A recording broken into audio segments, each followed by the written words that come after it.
নমস্কার, Olympic YouTube চ্যানেলে কৃষ্ণলীলার ধারাবাহিক পর্বে আপনাকে স্বাগত জানাই। আজকের পর্ব শ্রীকৃষ্ণ ও রুক্মিণী দেবীর কথোপকথন। চ্যানেলে যারা নতুন তাদের অনুরোধ জানাবো চ্যানেলটি সাবস্ক্রাইব করে কৃষ্ণলীলার ধারাবাহিক পর্বগুলি সফল করুন। আসুন আজকের পর্ব শুরু করি।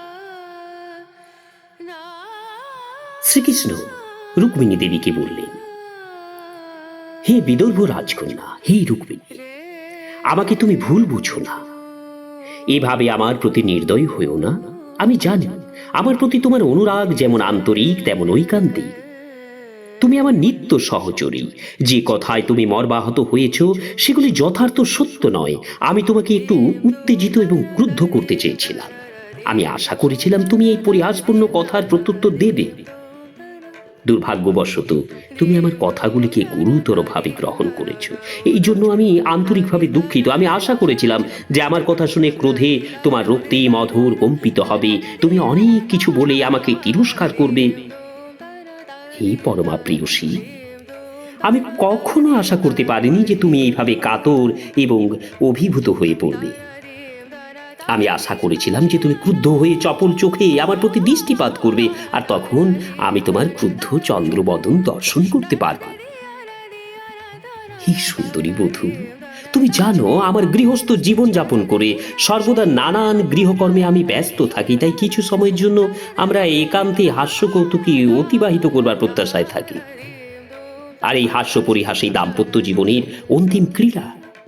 প্রকৃতপক্ষে গৃহস্থরা দিনরাত কঠোর পরিশ্রম করে। পতি পত্নী একান্তে মিলিত হয়ে নানাভাবে যখন জীবন উপভোগ করে, তখন তাদের সারা দিনের সমস্ত ক্লান্তি এবং অবসাদ দূর হয়ে যায়। ভগবান শ্রীকৃষ্ণ নিজ পত্নীর সঙ্গে হাস্য পরিহাস উপভোগ করে ঠিক একজন সাধারণ গৃহস্থ রূপে নিজেকে দেখাতে চেয়েছিলেন। আর এই জন্য তিনি রুক্মিণী দেবীকে বারবার অনুরোধ করলেন যে তিনি যেন এই কথাগুলিকে সত্য বলে গ্রহণ না করেন। এইভাবে মধুর বাক্যে ভগবান শ্রীকৃষ্ণ রুক্মিণী দেবীকে সান্ত্বনা দান করলেন।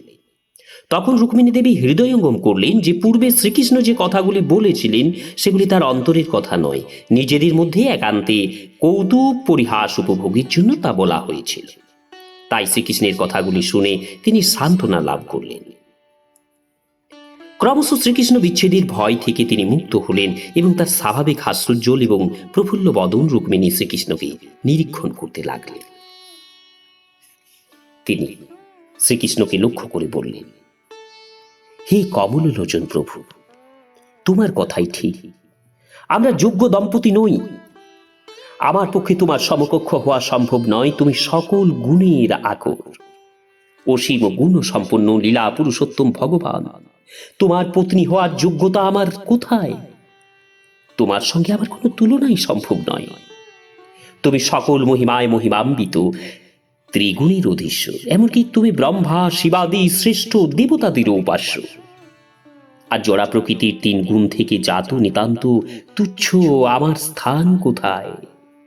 ভক্তিমার্গে ক্রমিক অগ্রগতির পথে এই তিনটি গুণ প্রতিবন্ধক স্বরূপ।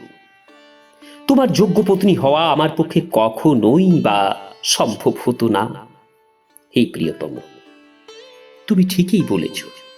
অন্যান্য রাজাদের ভয়ে তুমি সমুদ্রে আশ্রয় গ্রহণ করেছ, কিন্তু এই জড় জগতে রাজাকে, আমি কিন্তু তথাকথিত রাজন্যবর্গকে এই জগতে রাজা বলে মনে করি না। জড় জগতে যথার্থ রাজা বা নিয়ন্তা হচ্ছে জড়া প্রকৃতির তিনটি গুণ। এই তিনটি গুণে হচ্ছে বস্তুত এই জড় জগতের নিয়ন্তা। এই তিন গুণের স্পর্শ থেকে সম্পূর্ণভাবে দূরে সকলের হৃদয়ে অন্তর্যামী রূপে তুমি অবস্থিত, এতে কোনো সন্দেহ নেই। হে প্রিয়তম, তুমি বলেছ জগতে রাজাদের সঙ্গে তুমি বৈরী ভাব পোষণ করো, কিন্তু কারা বস্তুত এই জগতে রাজা? আমি মনে করি জড় ইন্দ্রিয়গুলি হচ্ছে প্রকৃতপক্ষে এই জগতে রাজা। এই ইন্দ্রিয়গুলি হচ্ছে সবচেয়ে দুর্গেয়, সবচেয়ে দুর্জয়, সবচেয়ে দুর্ধর্ষ। এই জড় ইন্দ্রিয়গুলি সকলকে নিয়ন্ত্রণ করে। তুমি নিশ্চয়ই এই জড় ইন্দ্রিয়গুলির সঙ্গে বৈরী ভাব পোষণ করো। তুমি কখনো ইন্দ্রিয়গুলির অধীনতা স্বীকার করো না। তুমি ইন্দ্রিয়গুলির নিয়ন্তা, তুমি ঋষিকেশ। হে প্রিয়তম, হে প্রভু, তুমি বলেছ সমস্ত রাজকীয় ক্ষমতা থেকে তুমি বঞ্চিত। সে কথা ঠিকই, শুধু যে তুমি জড়জগতের উপর কোনো কর্তৃত্ব করো না তা নয়, তোমার চরণ কমলে আসক্ত তোমার সেবকেরা পর্যন্ত জড়জগতের উপর কর্তৃত্ব ত্যাগ করেছে, কারণ তারা এই স্থানকে দিব্য জ্ঞানের আলোক প্রাপ্ত হওয়ার প্রতিবন্ধক ও জ্ঞানময় তমান্ধকারে আচ্ছন্ন বলে মনে করে। যেখানে তোমার সেবকরা পর্যন্ত জড়া প্রকৃতির উপর কর্তৃত্ব করতে চায় না, সেখানে এই কাজই তোমার কথা বলা তো বাহুল্য মাত্র। হে প্রভু,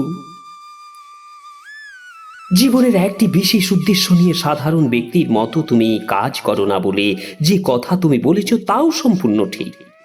মহান যোগী, মহান ঋষি নামে তোমার শ্রেষ্ঠ ভক্ত ও সেবকরা পর্যন্ত এমন অবস্থায় থাকে যে তাদের জীবনের লক্ষ্য সম্বন্ধে কেউ লেশ মাত্র হৃদয়ঙ্গম করে উঠতে পারে না।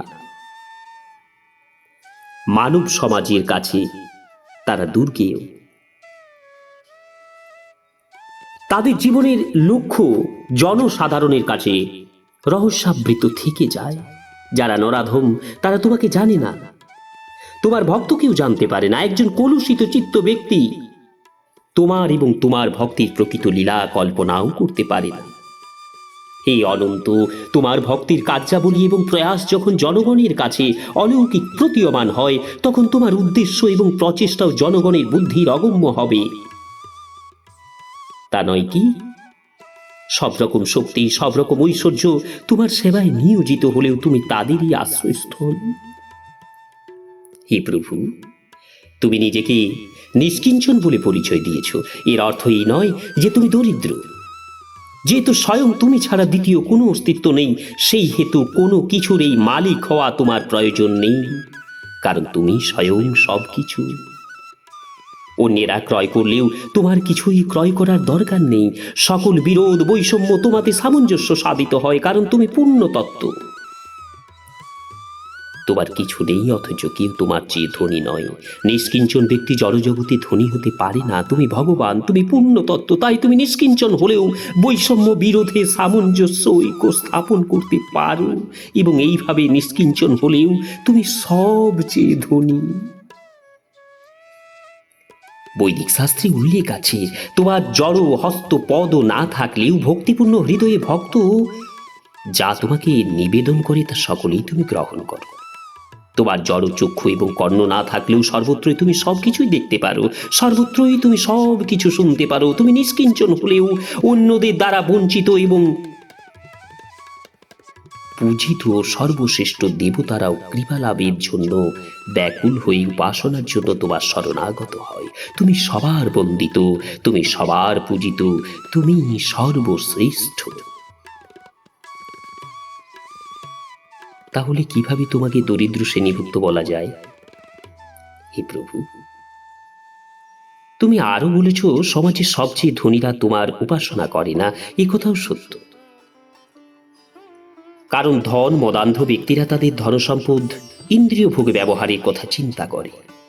দরিদ্র প্রপীড়িত ব্যক্তিও ধন লাভ করলে সে ইন্দ্রিয় ভাগের পরিকল্পনা করে। সে অজ্ঞ, তাই কষ্টার্জিত ধন সম্পদের যথাযথ ব্যবহার সে জানে না, কারণ মায়ামোহে আচ্ছন্ন হয়ে সে মনে করে যে ইন্দ্রিয় ভোগে ব্যবহৃত ধনের যথাযথ ব্যয় হয়েছে। এইভাবে সে দিব্য ভগবৎ সেবা অনাদর করে, অবহেলা করে। হে প্রভু, তুমি বলেছ নিষ্কিঞ্চন ব্যক্তি তোমার অতীব প্রিয়।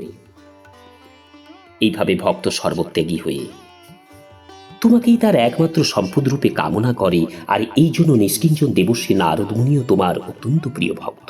এইসব শ্রেষ্ঠ ভক্তরা তোমাকে ছাড়া আর কিছুই কামনা করে না প্রিয়তম। হে প্রভু, তুমি বলেছ শ্রী, ধন, বল, আভিজাত্য, বৈরাগ্যাদি সামাজিক মর্যাদার সমান ব্যক্তিদের মধ্যেই যোগ্য বিবাহ হতে পারে। কিন্তু হে প্রভু, একমাত্র তোমার কৃপায় এরকম মর্যাদা লাভ সম্ভব। তুমি হচ্ছ পরম পুরুষ, জীবনের সকল রকম ঐশ্বর্যপূর্ণ পদের মূল হচ্ছ তুমি। এই জন্য বেদান্ত সূত্রে বর্ণনা করা হয়েছে, জন্মাদ্যস্যাৎ, অর্থাৎ তুমি হচ্ছ পরম আনন্দের আকর, সবকিছুর পরম উৎস। এই জন্য সুমতি সম্পন্ন ব্যক্তি অন্য কিছুর কামনা না করে একমাত্র তোমাকেই প্রাপ্ত হতে চায়। তোমার কৃপা লাভের জন্য তারা সর্বস্ব ত্যাগ করে, এমনকি ব্রহ্মানুভূতি পর্যন্ত উপেক্ষা করে। তুমি তাদের জীবনের পরম এবং অন্তিম লক্ষ্য। জীবগুলির সকল আকাঙ্ক্ষা, অনুপ্রেরণার উৎস হচ্ছ তুমি। যাদের উদ্দেশ্য বস্তুত সৎ, যারা প্রকৃত সদিচ্ছাযুক্ত, তারা তোমাকেই একমাত্র কামনা করে। আর এই উদ্দেশ্যে সাফল্য লাভের জন্য তারা সবকিছুই ত্যাগ করে। আর এই জন্য তোমার দিব্য সান্নিধ্য তাদের প্রাপ্য।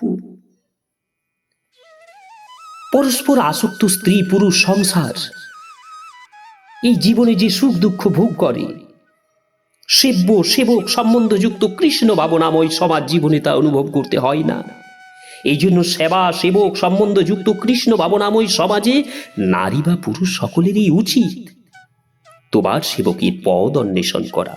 তুমি লীলা পুরুষোত্তম ভগবান স্বয়ং। কেউ তোমার চেয়ে শ্রেষ্ঠ নয়, কেউ তোমার সমকক্ষও নয়। যে সমাজে পরম সেবারূপে তুমিই কেন্দ্র, আর সকলেই তোমার সেবক, সেইটি হচ্ছে আদর্শ সমাজ ব্যবস্থা। এইরকম কৃষ্ণ ভাবনাময় আদর্শ সমাজের প্রত্যেকেই অসীম সুখ এবং শাশ্বত আনন্দে জীবনযাপন করতে পারে। হে প্রভু, তুমি বলেছ ভিক্ষুকরাই শুধু তোমার মহিমা কীর্তন করে। এ কথাও সত্য, কিন্তু কারাই ভিক্ষুক? শ্রেষ্ঠ ভক্ত, মুক্তাত্মা, সন্ন্যাস আশ্রম গ্রহণকারী হচ্ছেন এইসব ভিক্ষুক। তারা সকলেই সর্বশ্রেষ্ঠ মহাত্মা, সর্বশ্রেষ্ঠ ভগবত ভক্ত। তোমার গুণ এবং মহিমা সর্বত্র সর্বদা কীর্তন করা ছাড়া তাদের জীবনে অন্য কোনো কৃত্য নেই। এই রকম মহাত্মারা সর্বনিকৃষ্ট অপরাধীকেও ক্ষমা করে।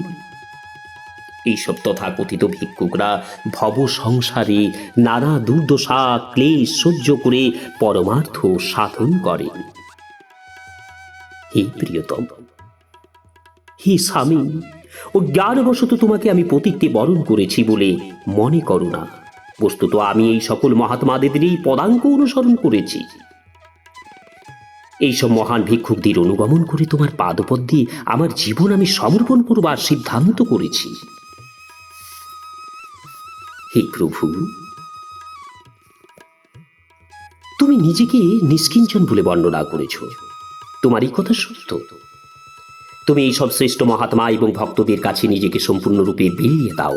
এই সব তথ্য সম্পূর্ণ জানার পরেই আমি লোকপতি ব্রহ্মা, দেবরাজ ইন্দ্রাদি শ্রেষ্ঠ ব্যক্তিবর্গকে উপেক্ষা করেছি।